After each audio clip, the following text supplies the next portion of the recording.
over a number of years, Paul and I put together a series of studies done with APTA, American Public Transportation Association, that were intended from the beginning to explain to conservatives why they should support public transit, particularly rail. Our focus is rail, intercity rail and urban rail, not bus. Very simple reason, very few conservatives ride or will ride buses. Buses are mostly transportation for the transit dependent. Very important, again, from our standpoint, to get them to jobs, but we don't ride it ourselves.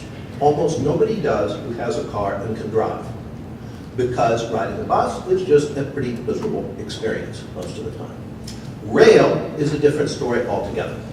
Rail can provide a quality of service, a quality of total trip experience that is sufficiently high to compete with the automobile.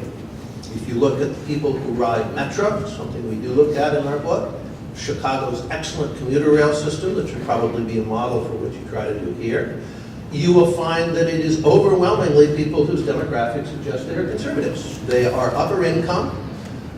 In fact, in a couple of the counties Metro serves, the average income of the people on the trains is higher than that of the people who drive to work alone, because it's a better travel experience. They can use their time instead of staring at somebody's bumper.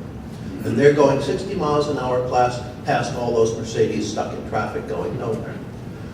So rail transit has been very much our focus from the beginning. In fact, before we began writing this series, we published for 6 years the new Electric Railway Journal, which was a revival of what had been the main professional journal of the streetcar and interurban industry in its glory days, from the early 20th century up into the 30s.